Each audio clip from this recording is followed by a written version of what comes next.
नमस्कार, आप देख रहे हो स्टार न्यूज आपरी बात और मैं हूं आपके साथ जीवा राम चौधरी।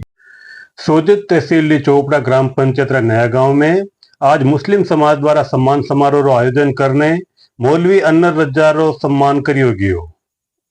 कुछ दिनों पहला नया गांव में मोमिनों ने हर घर सु चंदा राशि लेने करीब 2.5 लाख रुपये इकट्ठो करने मौलवी अनवर रजा ने उमरा करने भेजिया।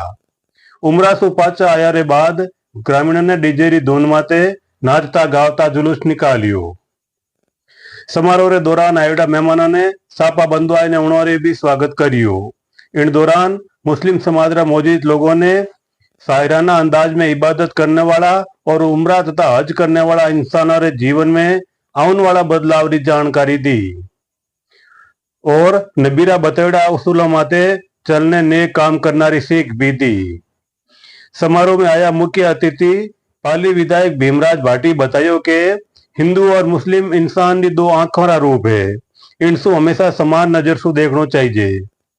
वे बतायो कि लारली कई सदियों सु दोनों धर्मों रा लोग आपसी भाईचारा सु रहता आया है, पण अबारिक टाइम में कुछ लोगों की वजह सु इनमें आपस में खटास पड़ गई लाग गई है। अपने एड़ा लोगों सु दूर रहने आपसी भाईचारों ने प्रेम सु रहनो है। समारोह ने संबोधित करता हुआ सोजत ब्लॉक रा कांग्रेस अध्यक्ष संपतराज कुमावत ने गांव वालों की तारीफ करता हुआ बतायो कि जन सहयोग की राशि सु दीन आदमी ने उमरा भेजनो बड़ो नेक काम करियो। इन बात पर वे गांव वालों की तारीफ भी करी। इन दौरान मौलवी अनर रजा ने देश में सुख शांति और समृद्धि की कामना रे साथे दुआ कबूल करवाई। समारोह रे दौरान महाप्रसादी रो भी आयोजन करियो, जिंडो सब आगंतुकों ने स्वरूचि भोजन करियो।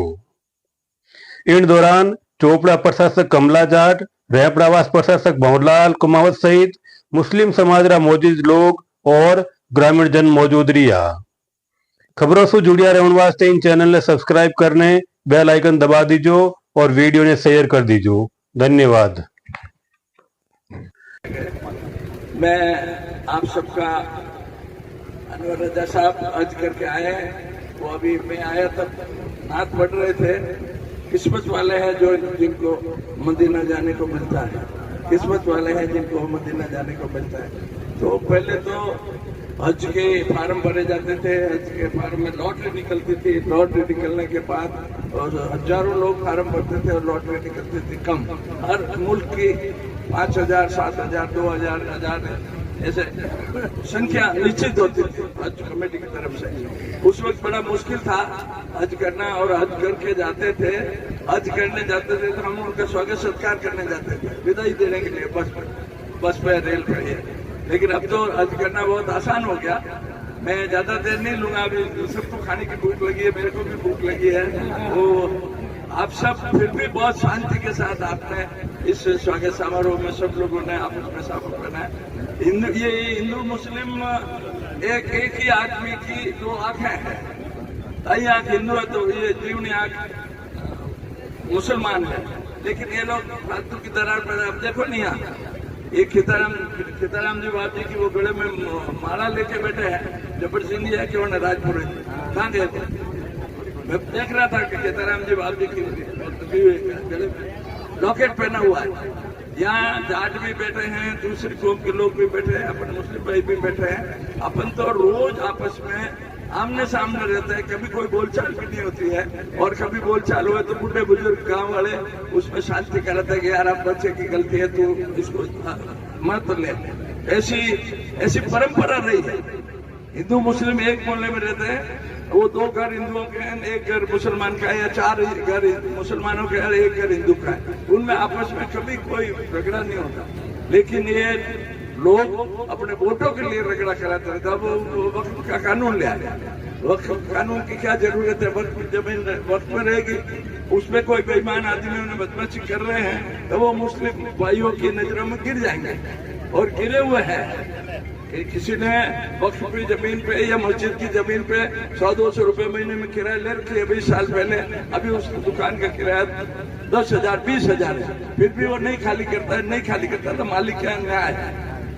वो भले ही किसी की धर्म की जमीन पे बदमाशी करे तो उसको बरकत कभी नहीं होती। कभी नहीं होती। हमारे हिंदुओं में भी कोई जो मंदिर का पैसा खा जाता है ना, या समाज का कोई पैसा खा जाता है, उसको बरकत नहीं मिलती, उसको इसी जन्म में तकलीफ देखनी पड़ती है, उसके बच्चे बेरोजगार हो जाएंगे। मतलब भगवान मालिक ईश्वर अल्लाह उसको इसी जन्म में दुख देता है। कोई स्वर्ग नर्क कहीं नहीं है, मरने के बाद तो खाक हो जाते हैं। आप लोग सुपुर्द खाक कर देते हैं, हम लोग उसको जला के राख कर देते हैं। मौत के बाद किसने देखा किसको क्या मिलता है। लेकिन जीते जी एक ही गांव में एक ही पड़ोसी के इस खेत में बरसात है जोरदार और इस खेत में बरसात नहीं है, वो प्रत्यक्ष भगवान का, ईश्वर का, खुदा का वो पैगाम है। तू बदमाशी कर रहा है तो तू ऐसे ही रोएगा, तू ईमानदारी से काम कर रहा है तो तेरे इबादत कर रहा है तो तेरे को मालिक हमेशा तरक्की देगा, तेरी औलाद को भी तरक्की देगा।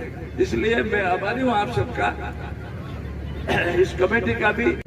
ये जो हज से अनवर भाई जो हज करके जो लौट के अपने यात्रा करके आए हैं, उनके समारोह जो आप लोगों ने आयोजित किया है और आप लोगों ने हमें भी बुलाया है, इसके लिए सभी गांव वालों का तहे दिल से शुक्रिया अदा करता हूँ। एवं ये पाटिल साहब बोल रहे थे कि हमारे साथ ये जो बेल्ट है 25, इसमें मुस्लिम हिंदू हम सब भाई भाई साथ रहते हैं। हमारे कभी ऐसा एक सौहार्द का वातावरण हमें कभी आपस में ऐसा सुना नहीं है। फिर भी हम लोग आपसे अपील करेंगे कि हम किसी ऐसे हिंदू मुसलमानों का जो ये कहीं कहीं छोटे छोटे माहौल बनते हैं तो हम भाईचारा रख के हमें ऐसे कोई वातावरण में नहीं बनना है। बाकी आप सभी का धन्यवाद।